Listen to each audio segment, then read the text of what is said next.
Oh, happy Saturday morning to everybody. Welcome to Hobby Hotline, episode 280. I'm Danny. That's Adam. For some reason he wears a Red Sox hat, and it takes the two of us to equal out the great Uncle Rich Klein. How you guys Hi doing? there. Good morning. Happy holidays. I'm Yes. happy to say this is a full hobby day for me. I begin with Hobby Hotline, and tonight my local card store has their Secret Santa gift exchange trade night. And even though they raised the price of entry for it, they had 90 people sign up to do Secret Santa gifts this year. It's That's exciting. unbelievable. And that was they were stunned by despite the price ranges. Last year it was three tiers. This year it was just a, an adult and a child range. And yes, as an adult, you could go into the child range if you wanted to. It was more like that. And I'm excited. They always do. And they also, their owner, and it's a consortium of six stores locally in the area, four that are like franchises and two that are associated. So it's six stores getting together for the party tonight, and they'll have gifts and they'll have other things, and I heartily recommend. And the store is located. The store is called the Beast Sports Cards, and it's in Plano at basically Highway 121 and Preston Road. So I encourage anybody just to drop in tonight too, just to talk. There's going to be a lot of hobbies there. It should be a lot of fun. Well, that's awesome. Adam, how are you doing? Yeah, pretty good. Still obviously got the Hobby News Daily podcast. Saturday episode went up early today. Been doing a little more on TikTok. So I mean, if anybody's on TikTok, I'd post a lot on there. I used to post a lot on there. Hadn't really been getting back into it, but this past week I posted a couple videos, getting back in the flow of things. So that's my hobby experience is content creation. So anytime that there's more content creation to be had, I'm always down for that.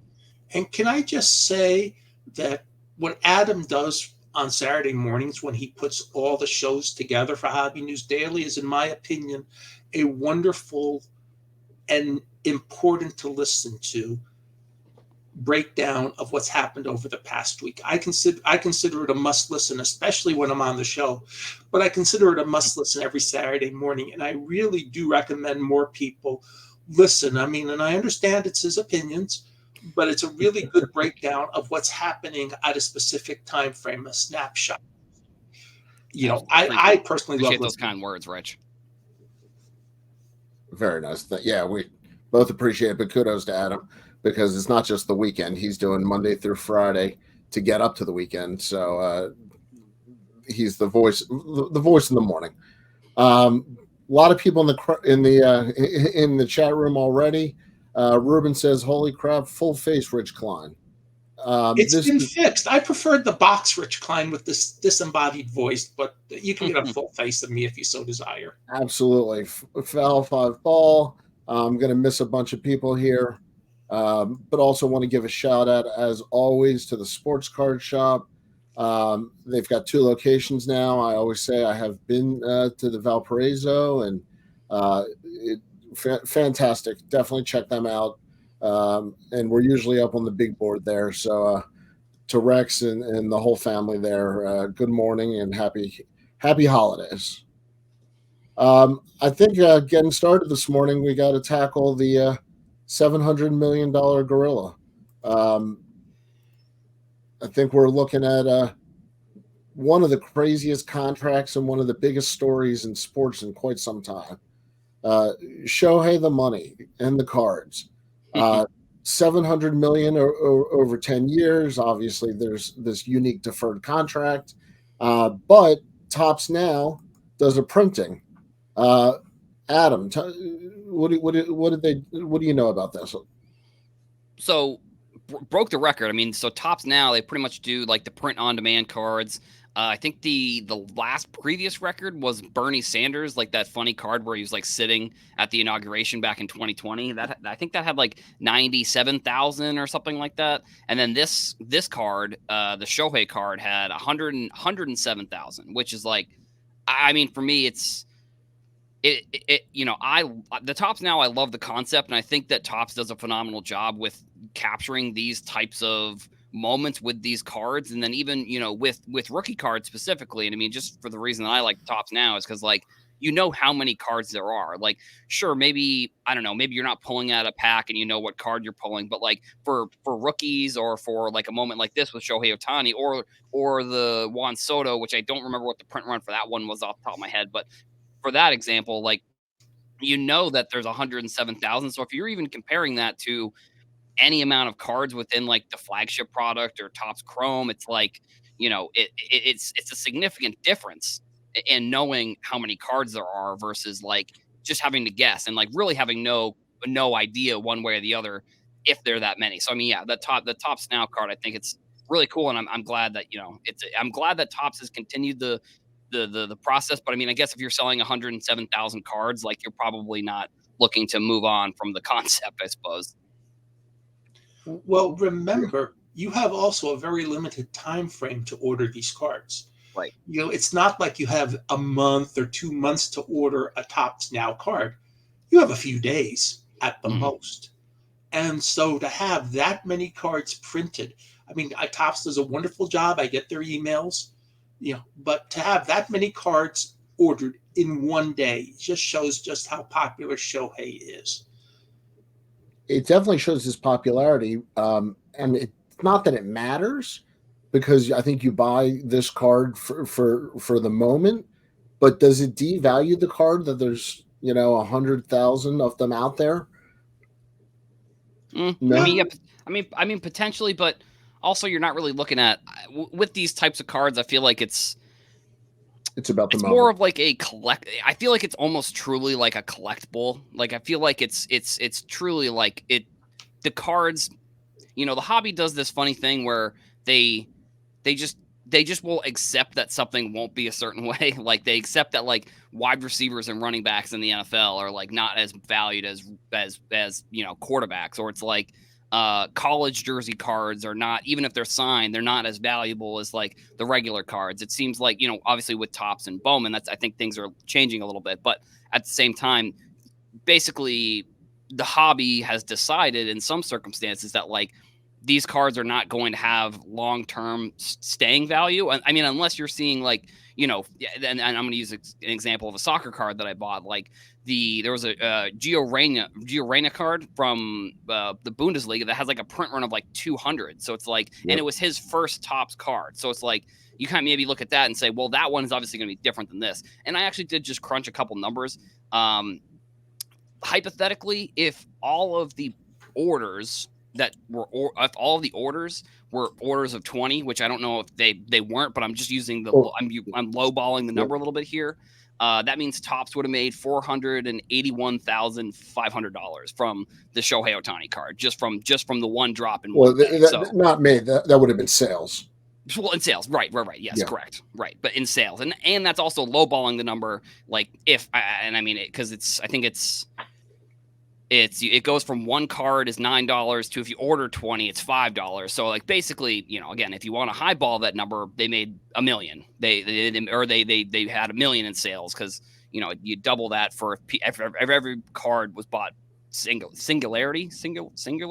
I don't know. What I'm saying. Did anybody in the chat room buy, or did either of you guys? I'm just curious. We already had somebody said they got their card in the mail. So yes, somebody in the chat room's already bought the card and has received it. Steel City. Also in an Untopps fashion, my Dodger Ohtani arrived already in the mail. Well, wow. Maybe this is some of the things that Fanatics will improve. If there's anything they're good at, it's logistics and shipping, hopefully. Well, and I mean, the fact that there are the fact that there were 107,000 ordered and, somebody's already got it in the mail.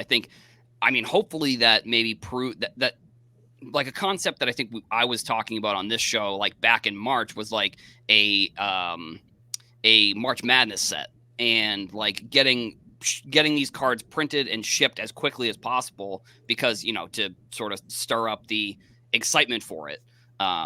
So I think like, if they're able to do it this quickly with this many cards, I think this helps the concept of getting cards like this shipped out quickly.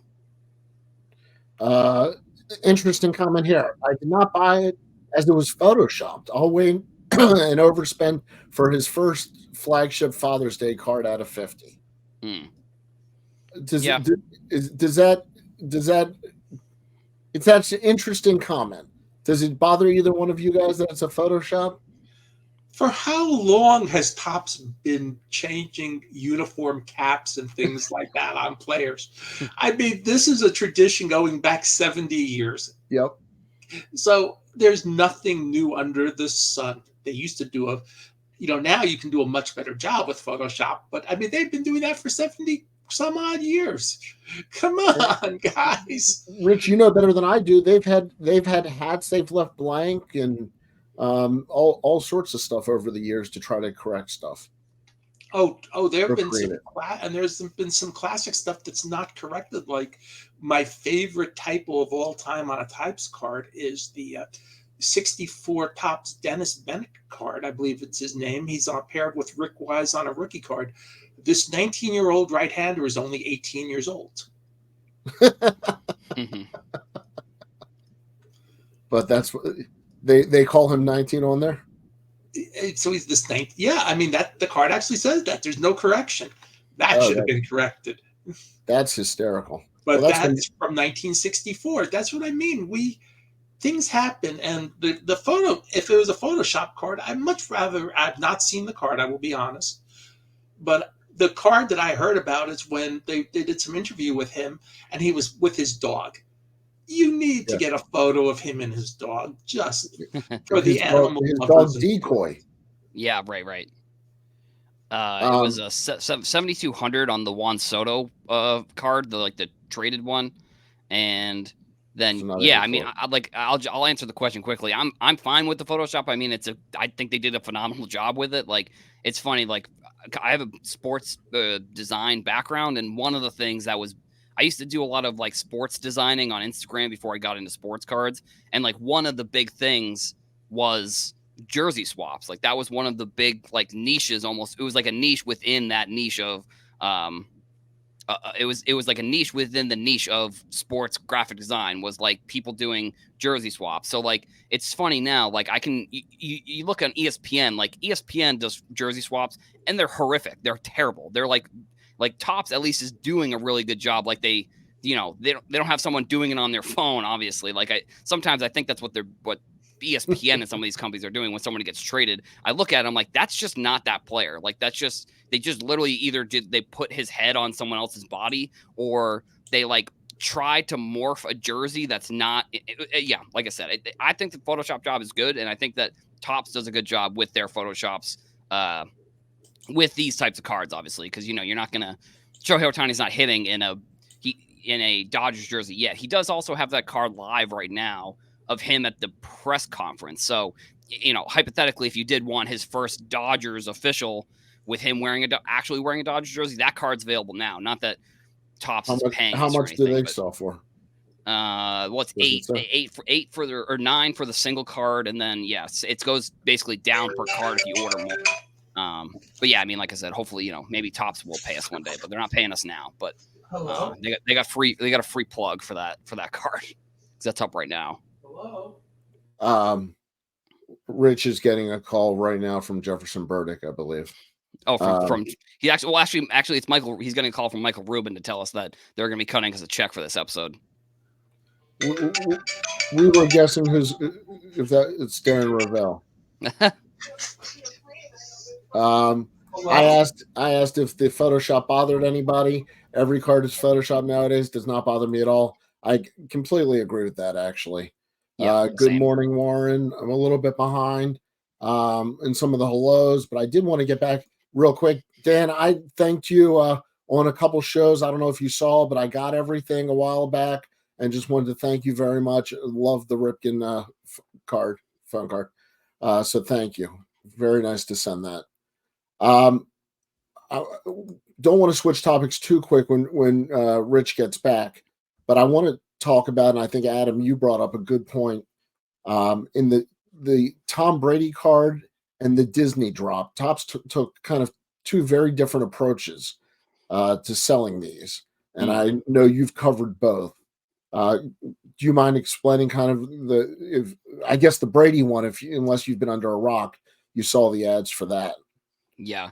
I mean, with the Brady, this was, I think, one of the first real like marketing campaigns that we've seen within cards. Like, I know we've seen social media, we've seen, companies use social media, stuff like that. That's not, obviously, working in marketing, like I don't know, they must have spent a lot of money on this campaign. So like, I'm the thing that, I talked about this on the show actually 2 times this week, because one was just about the cards and then one was about the campaign, was like, I guess the thing I'm confused about, and maybe I'll ask you this, Danny, is like, the Bowman Draft is one of their most popular products. And sure, getting Tom Brady in Bowman Draft is a big deal, but it's like, it just seems odd that they would spend so much, which I get, like I said, I'm very mixed feelings between, like, it's good that they're spending money on their most popular product versus like, it's their most popular product, why are they spending money on this huge monster campaign? Now obviously it's because they have Tom Brady in it, but I don't know. So I mean, oops, sorry, excuse me. Like, for the Brady, like, it came out on 12/12, which, I mean, obviously that was probably planned. And then they had all of they had like Pedro, and they had Vlad Guerrero in the commercial that they had a commercial for. Like, that was a extremely well done commercial. And then they had the Patriots working with them. They had the MLB working with them. They had like the Hall of Fame stuff. So I mean, it was like they must have spent a lot. It almost makes me think that this is where all the resources went from the QC people that like were QCing things this past year, and they had all these mix-ups, because it's just like, this is not just a single person job. This is like a company-wide job that they put together with this campaign. Like, just because, working in marketing, I know how many people have to work on campaigns like this. So it's like, it's weird. To me, it's a little bit weird that they spent it on their biggest product, but at the same time, I guess it does make sense that they would do that. But yeah, so I mean, those are kind of my overall thoughts, at least on the Brady card, and then I'll let you guys go, and then I can kind of talk about the Disney drop a little bit after we kind of do a couple things on the Brady stuff. Yeah, Rich, we're talking about the saturation of the Brady marketing. It's fine. I mean, I've seen over the years. I've seen people advertise basic top sets when it comes out. There was some way back in the day, after there was the correction in the market because of the baseball strike in the mid 90s. They started having baseball cards are cool again in the mid and late 90s. But every once in a while, there would still be Topps ads on TV, on Nickelodeon, trying to get back to the kids. It's fine. I mean, you want to get general interest. If, it's a punchline now about, we want to 10x the hobby. But how are you going to 10x the hobby unless you start reaching people that aren't collectors? Mm-hmm. And Brady is still amazingly popular. It's a great concept. What if? There's a lot of people who have been drafted by baseball teams that did not play baseball or did not make the major leagues. Some are more famous than others. It's a great way to begin the concept. And you can have fun with it. And you can have fun. Fanatics is going to have other sports too. David Mark Winfield was drafted in baseball, football, and basketball. And 4 leagues because of the ABA. 4 leagues because of the ABA and NBA, right? Yeah, ABA. So you can put a David Mark Winfield basketball card into Bowman someday. He's a Hall of Famer in baseball. It's not going to be the same interest, but it's a cool concept to do. And once you have all the, it is something you can cross-brand up among sports. You can get players from, Michael Jordan did play baseball. I mean, you can, I know it's upper deck, so maybe someday he won't have that. But, if Michael Jordan was available to Topps or Fanatics, with their cross-marketing and all the leagues they're going to have in 2 or 3 years, you can cross-promote him into all the sports.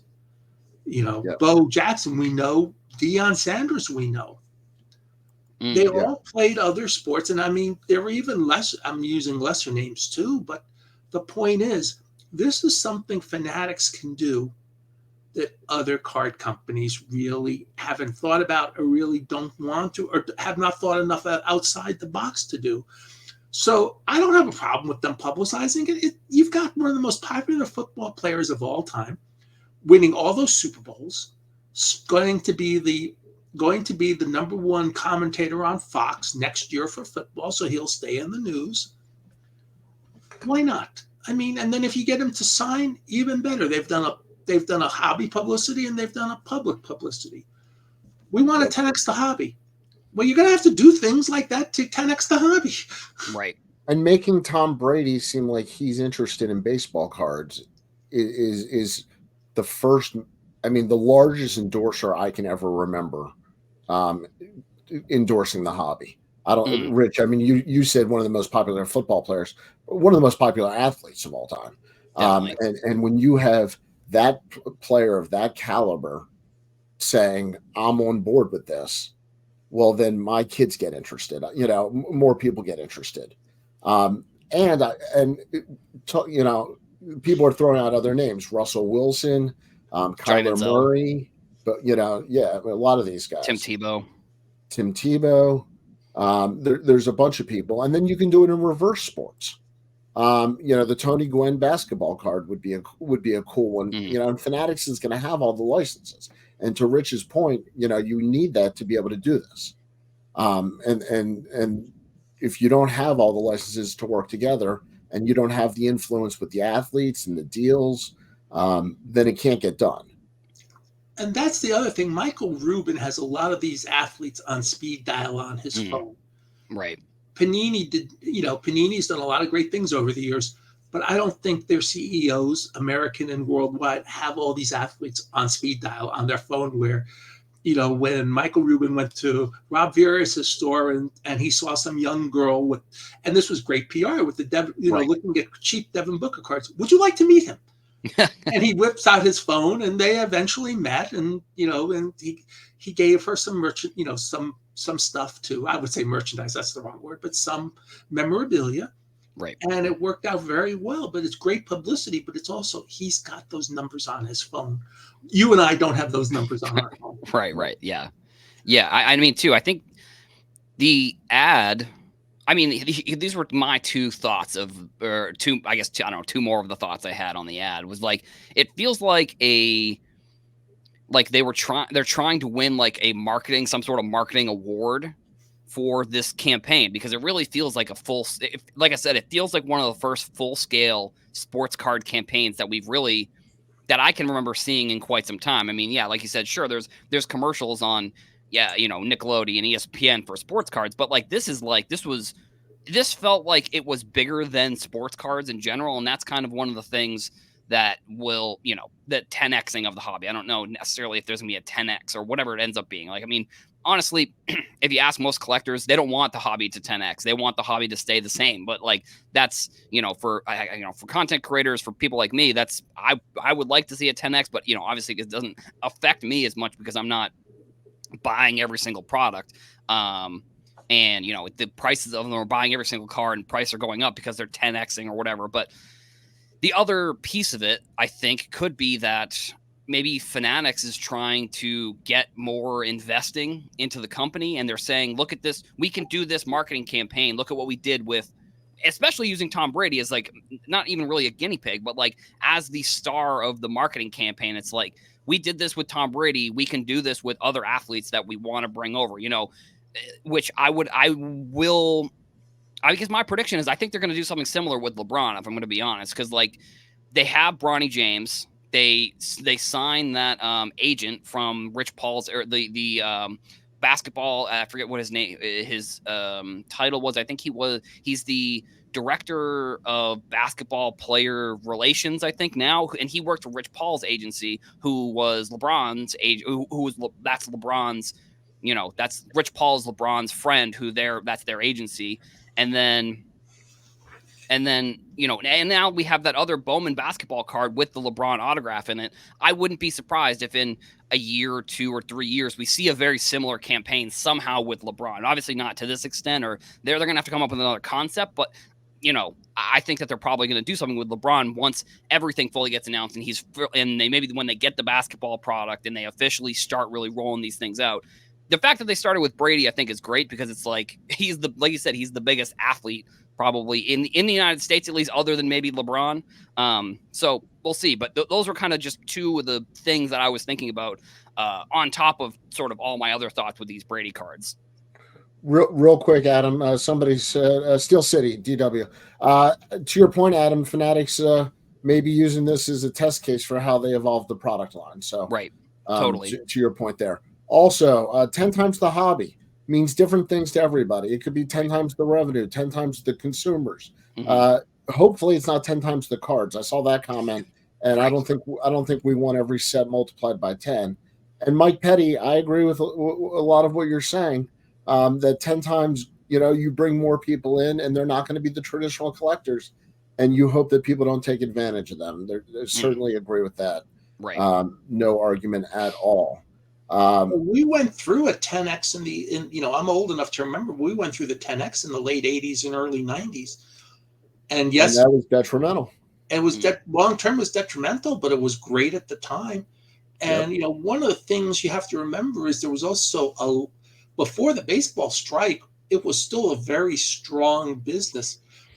People think the peak of the overproduced era was 90, 91, but because these are public numbers that we had to publish in the Beckett magazine with what they call the OMC, the official magazine circulation that you had to publish each year, we were actually printing more Beckett magazines in 93 than we were in 91. So it was a long-term effect too that could have stayed even longer without the combination of the baseball strike and the hockey lockout.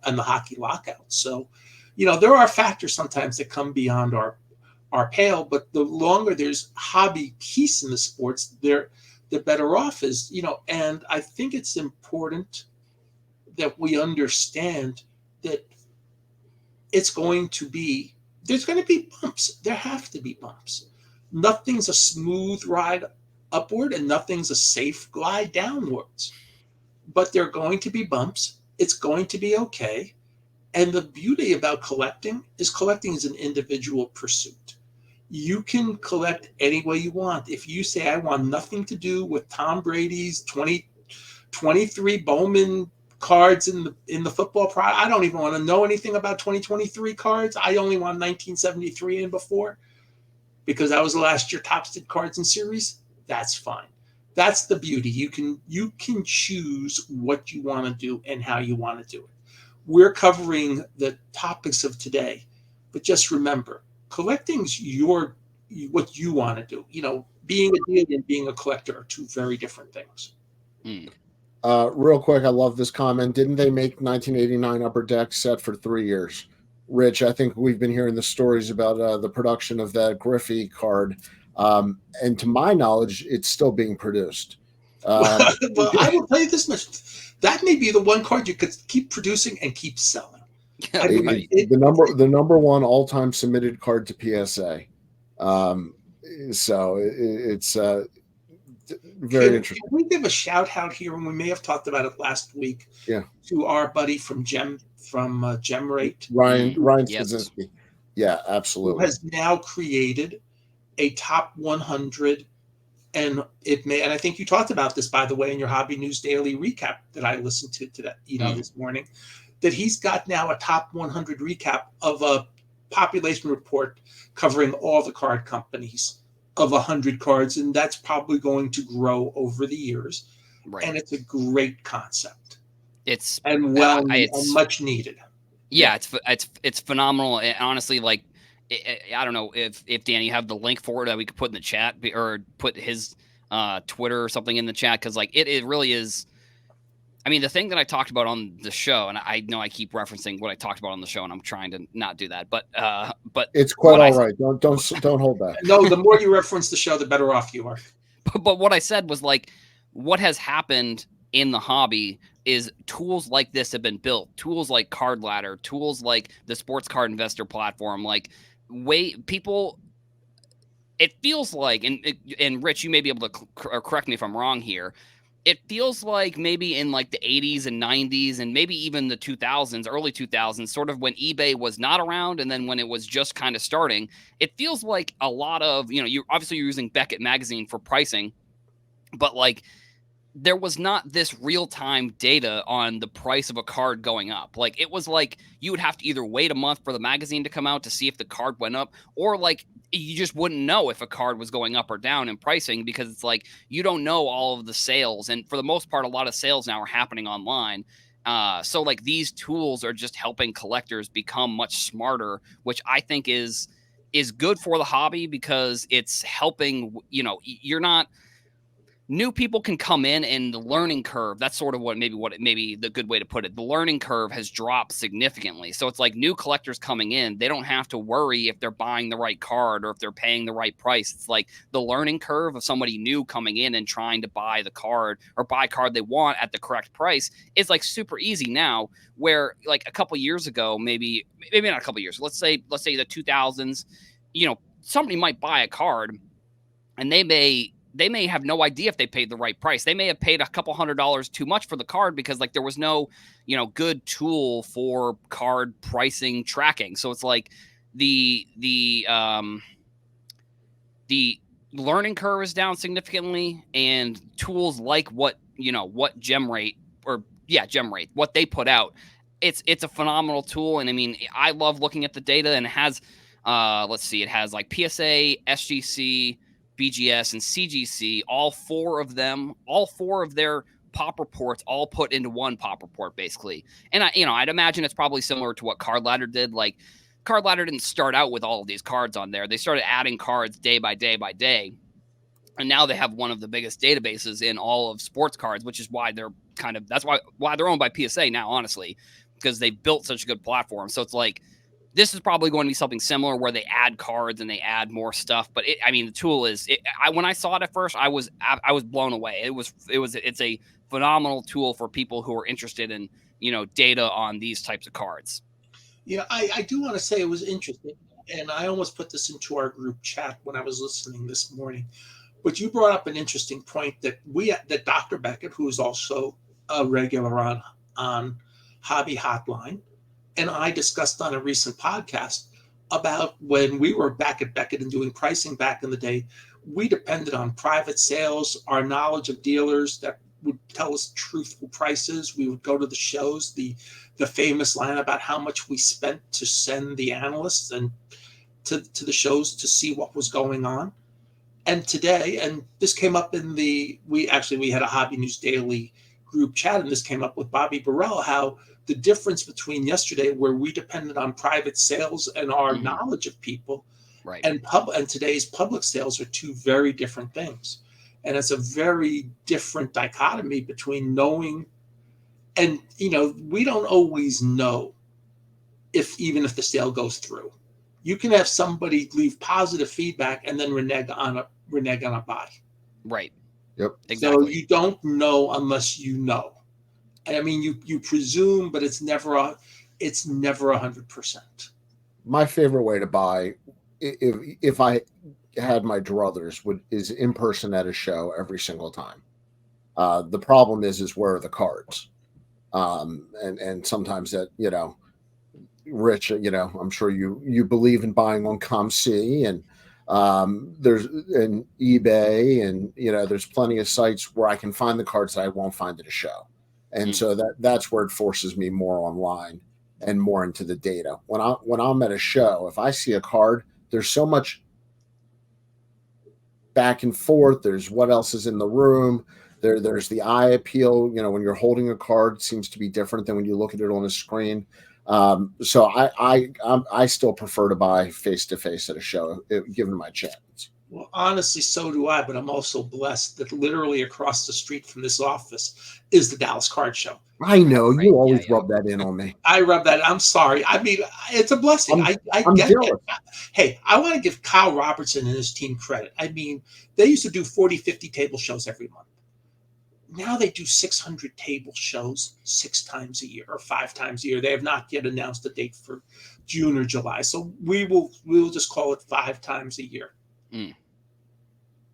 And I'm blessed. And I know a few of the dealers, and they save me stuff. So I'm not trying to get everything. I'm very happy with my little corner of the world, but I understand how blessed I am to have people who actually just let me go. And we get that, and we see Jim there, and we talked about this on the last podcast, how there's almost a camaraderie of those of us that go through the discount boxes. Mm. But and what's the etiquette, Rich? What's that etiquette? That etiquette is simply put, just be nice to everybody, but stand up for your rights. Don't do stupid things. If I'm in a row, don't go in the same row I'm in. Yeah. Or try to, if the guy's got 50 boxes, you don't have to be in the same box I'm in. Go to a different box. That's really it in a nutshell. Absolutely.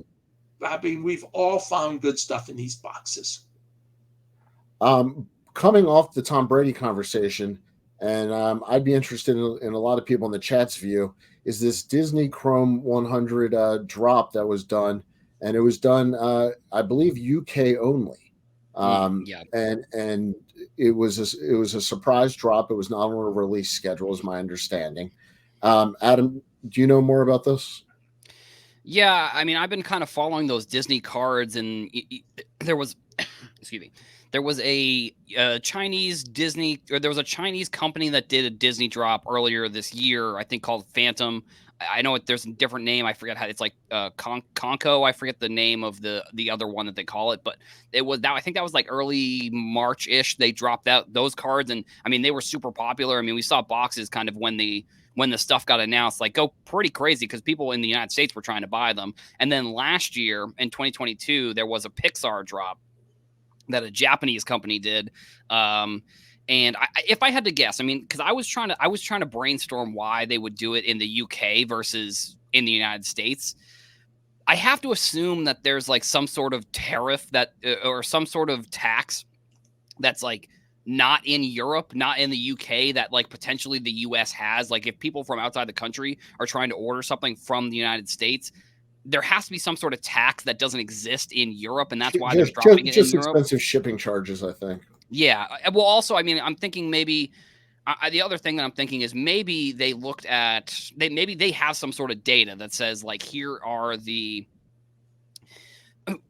excuse me. Maybe they have some sort of data that says we know that like this country would be most interested in this country and this country, and UK just happens to be right in the middle. Where if they did in the United States, there are, I don't know, you have to fly or you have to ship them in a boat. I don't know if that people do that with sports cards necessarily, but like, so I guess, but they probably would fly, whatever. But you got to see the point here. I'm just imagining that they have the data, Topps and Fanatics, they have the data that says we know that countries in Europe are going to be interested in this, and even if the United States and North America are interested in it, it's cheaper to get the cards shipped there to here than it would be from here to there. I think that's probably if I had to guess, and I think also Random Esports, he had a good comment down, or they had a good comment down there. Yeah, they're coming out that same Chinese company is coming out with a Marvel set in like the next in a month. So that those cards are probably going to be, I mean, I guess they'll be big. I mean, Upper Deck does do Marvel cards as well, but I'm guessing again, maybe it's something where it's like this company is trying to get the licenses, which actually Marvel is Disney as well. So I don't know. I mean, Disney's licensing department, I put out a video. I said Disney's licensing department has been busy these past couple of years. And, the only other thing I can think of is that the license that they have with Disney says that they can't sell it in the United States, or they have to sell it in, the UK, I guess. Maybe that's part of the licensing deal that they did potentially. Because also, sorry, one other thing, just because it was a random drop.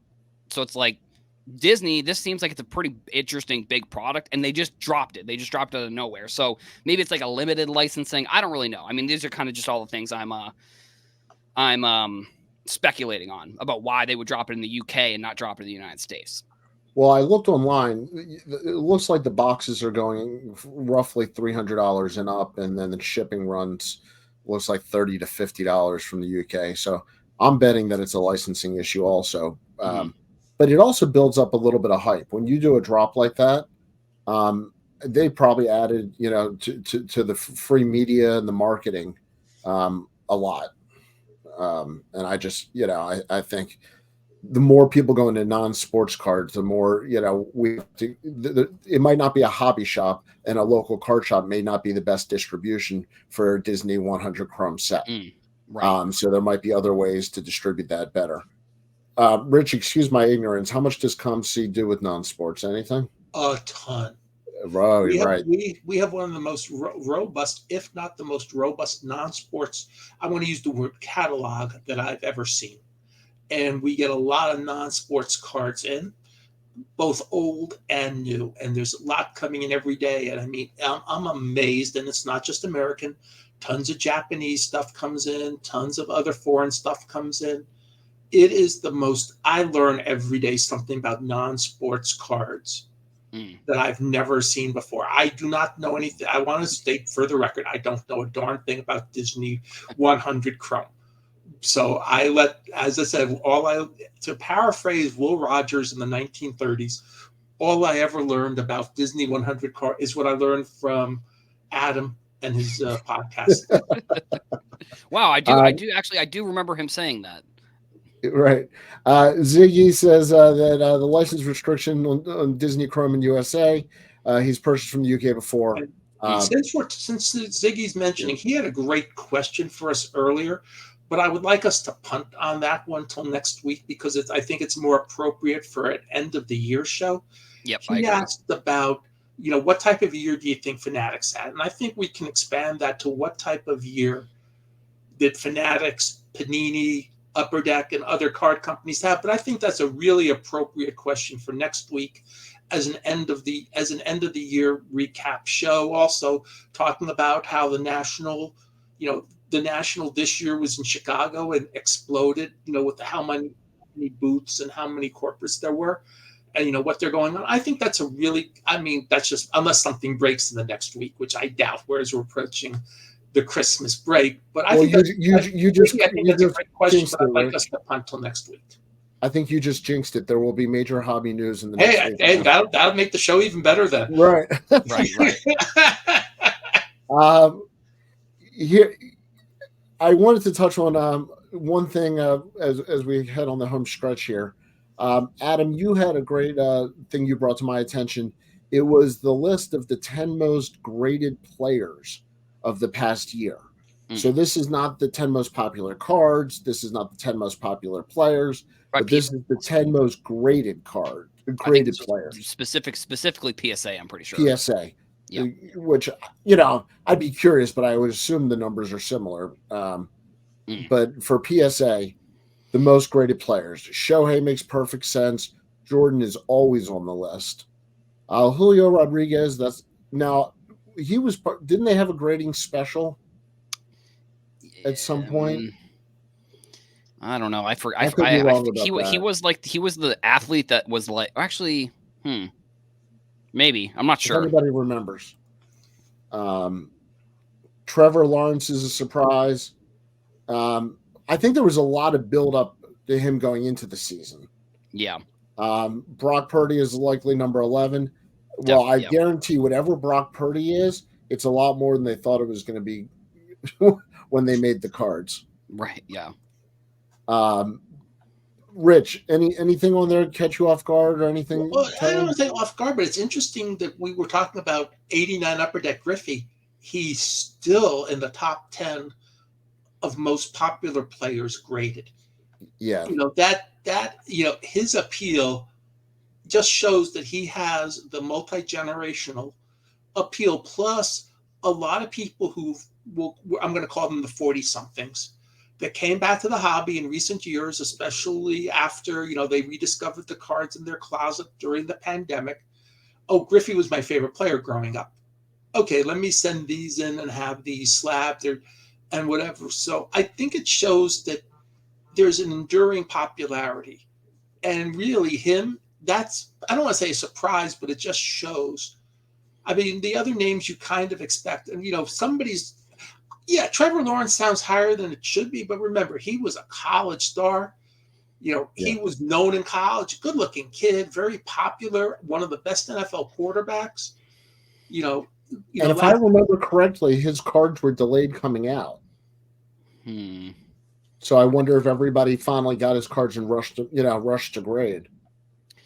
Maybe. Yeah. I mean, also too, like, the Jaguars made the playoffs last year. So like of all the hobby kind of stars, I suppose you could call them, like he probably had the best season to season jump from the season before where I forget if the season before was his rookie year or if it was the season before that. But because obviously we had during his rookie season he had Urban Meyer as the coach, and he literally got fired midway through the season of his first season as the coach. Like that should tell you how Wasn't bad that the his wasn't that season the went. story that Urban Meyer didn't know who Aaron Donald was?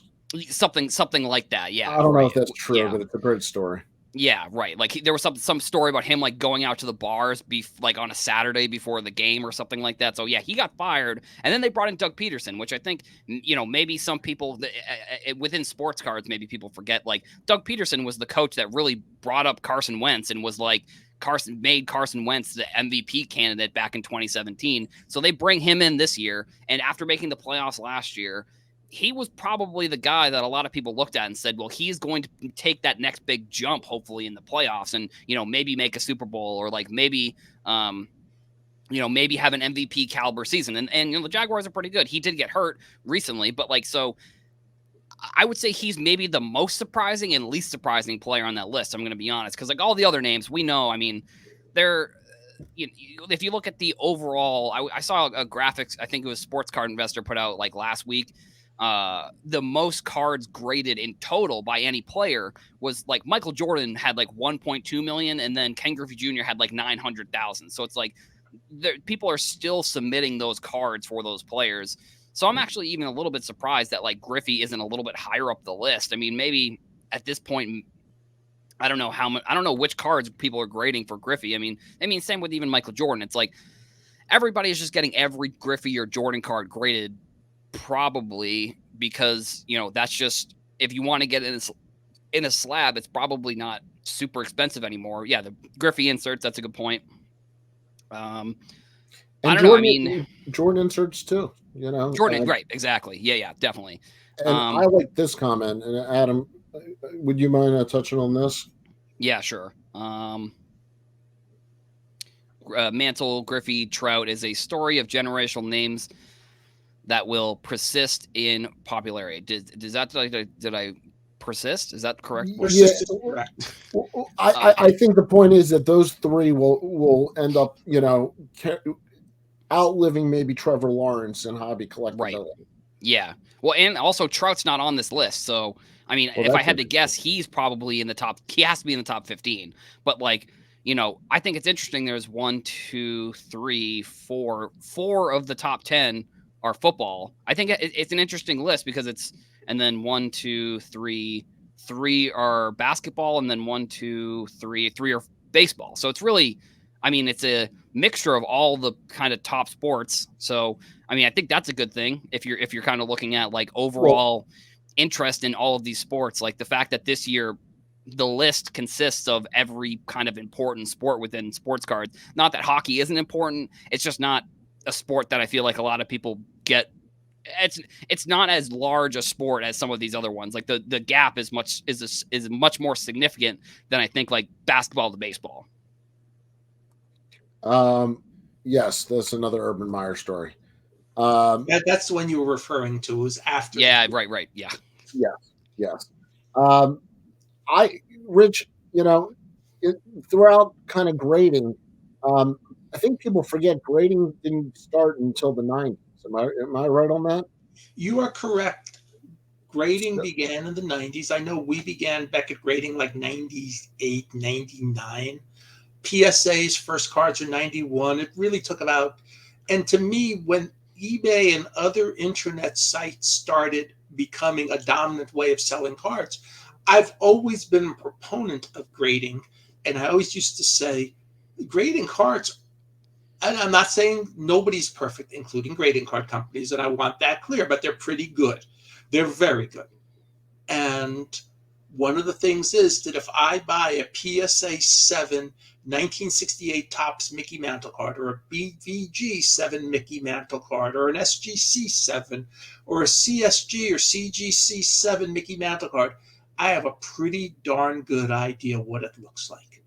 And I can buy that card with a lot more confidence than, Danny, I trust you as a grader, but if you say near mint, your near mint might be my VGX, or something may happen in the mail.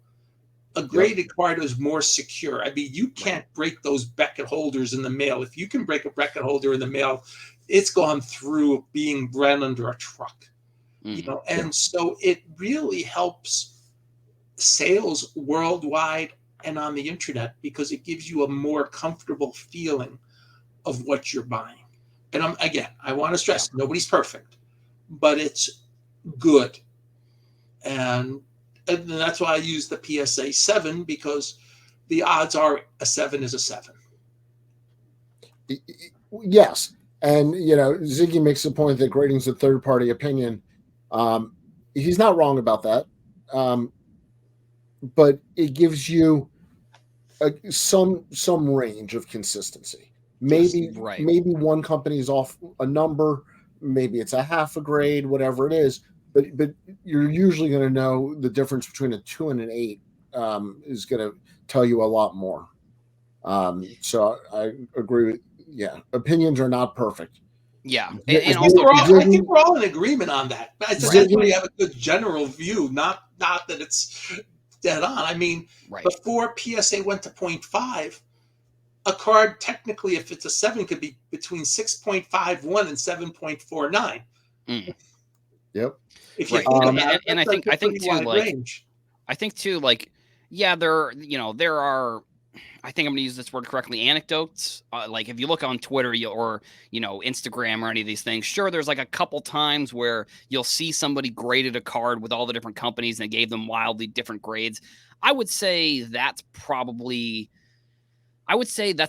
not what happens all the time. Like if you were to do that experiment 100 times, I'm sure you're obviously going to get a wide range potentially of a card. You kind of also have to look at, like, if you're breaking a card out of a slab, it's more work that has to be done. More fingers are going to be on that card. So, whether you think handling a card affects the grade or not, like, it's just every single time you're taking it out of the slab and getting it regraded, there's more people that are handling the card, all of these types of things. And so I just think that, like, that, you will see those types of posts online, because those are the type of posts that do well, because a lot of people like to hate on grading companies, and that's just, it is what it is. Like, so you're going to see those posts do well. You're not going to see, obviously, the posts of somebody, I don't know, cracking a card and it getting basically the same grade, because it's like, well, who cares if it got the same grade? Like, that just means that the grading is more on point than people want to admit, which I am also in the sense that, like, grading is, it's one person's opinion. Like, we keep using that word, it's one person's opinion on what the card looks like.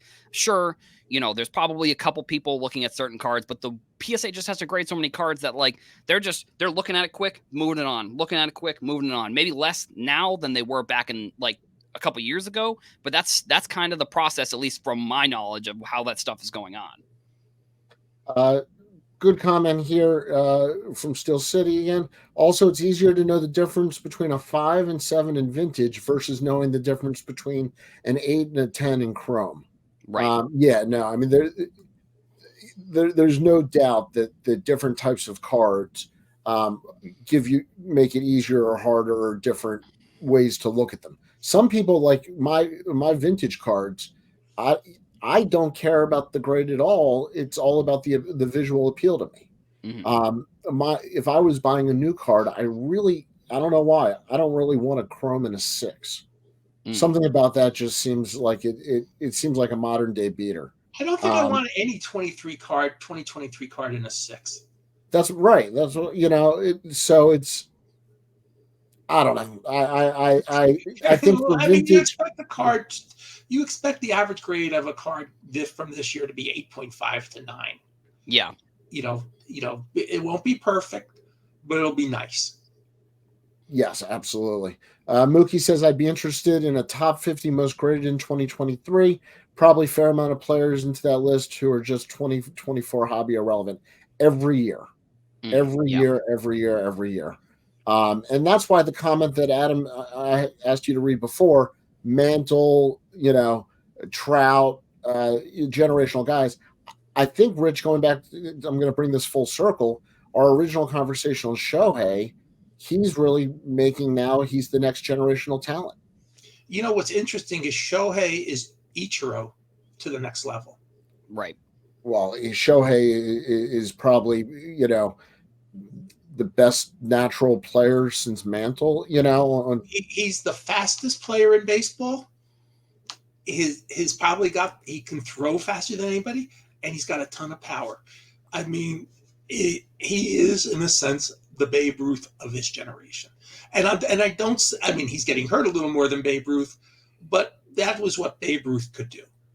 Yeah. Nobody else in 100 years, when we say once in 100 years, Shohei truly is once in 100 years. I mean, we haven't had pitchers who could basically lead the league in ERA and home runs in the same year since Babe Ruth.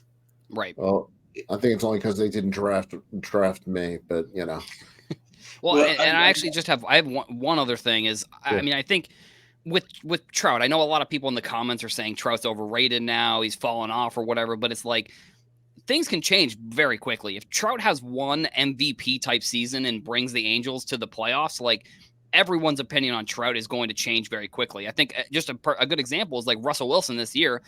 Through the first couple games of the season, Russell Wilson was like pretty bad, and everyone was kind of like crapping all over him. And I looked at him, I'm like, he's good. Like he's not a bad quarterback. And you look at the last like 8 or 9 games, and he's like been playing at like a really high level, and like the Broncos are like almost in front of the Chiefs in terms of their division. So it's like I just think that obviously players that are hobby relevant, I think it could happen very quickly. I also would say definitely it could happen very quickly in the other direction. Look at Mac Jones, for example. He was going into this year. This was the last year for him really to kind of figure everything out, and he didn't. But like the past couple of years, it was like, okay, well maybe he'll turn it around, and then he kind of just kept going down, which obviously not super pumped about that. But we will move on from me crying about my Patriots. Well, the Patriots had a nice 20-year run, so dang.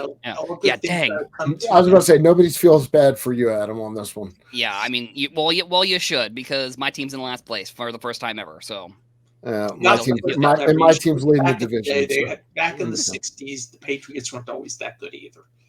They were good in the early days of the AFL, but then slumped for a long time. I mean, they really had problems in the 60s and 70s, and every once in a while they crawl to the playoffs and then crawl back. So, I mean, you had a great 20-year run. Please enjoy the fact honestly, that's why I enjoy sport. I think that's one reason why, I don't want to throw my rings in everyone's faces here, but I think that's one of the reasons why I enjoy sports cards so much is because, like, I can root for players who aren't on my team. Like, I can root for any player in the MLB because the Red Sox have won a couple championships, or the obviously the Patriots have won 6 or whatever. But I can root for the younger players because I don't have to. I mean, I do root for my teams, but I don't have to worry about I'm not living and dying by except for maybe the Celtics. Those are that's really the only team that I am living and dying by. But that's kind of besides the point. But like I said, it's enjoying it's enjoying players nowadays versus. I could see how other people may like not enjoy the sports the same way. Well, thank you, Ziggy, for that nice comment about Adam. Yeah. And I think we're approaching the top of the hour. So I was just about to bring us back around. I always love asking my going out question. Rich, you doing anything for the hobby this weekend? I already talked about that at the beginning of the show. I know you are. So, yes, I'm going to the B Sports Cards tonight. Yes. For their Secret Santa trade, the trade night. And it'll be a party there, too. They'll have food. They'll have drinks. Last year, they had cookies. They also have giveaways to those that participated. I think the owner posted on Facebook and IG. It's like $25,000 worth of stuff he's been able to corral to give to all of us, too. So, I mean, we'll get extra stuff, too. Plus, since it just came out, I will make sure I buy a Heritage high number box because I am a Heritage guy. And I'm looking, and I don't care. The good thing with Heritage, you don't care what you get out of the box. It's the fun. It's like hey, I'm back in 1974, and I remember opening 74 Topps cards. So, and I've sorted them in my life. So, to me, that's a pretty good hobby day in itself too. Not bad for an NFL weekend. Also, Adam, what are you doing? I mean, like I said before, I've been posting more videos on TikTok, so I'm probably actually going to record some videos this weekend. Now that I have, it's the weekend, have a little more time. So I mean, Heroes for Sale on TikTok. I've been, trying to get back into making videos a little bit more often than I had been, because I love hobby content. Making content is my hobby, so it's like and I like doing the stuff around sports cards. So that's kind of my thing. And then also just one other point is I always try and say this before my shows is like, there's going to be new people coming in. Just, be nice to these people. Like, I know that sometimes within sports cards, it can get a little dicey. It can get a little hectic. And, if you're on Twitter or Instagram or all of these types of things. But, for everybody that's, creating content or even just people answering questions on Twitter, just be nice to these new people coming in. At one point, you were in their shoes and didn't know anything about the hobby in the same way. I always want to say that at the end of most shows that I'm on. Absolutely. And since Adam's getting a lot of love in the chat room, you can find him every place he mentioned, and I'll be proud to say you can hear him every morning on Hobby News Daily podcast. He does the Morning Minute, so that's his short morning podcast every day of the week, and the weekly summary put out on the weekends.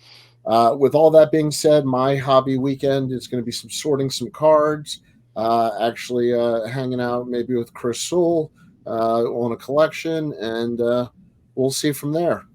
To everybody in the chat room, thanks for joining us. Happy holidays. And I don't know when I'll be on next, but I'll see you then. Well, it'll either be you or John, so we'll see one of you next week. Take care, guys. See ya.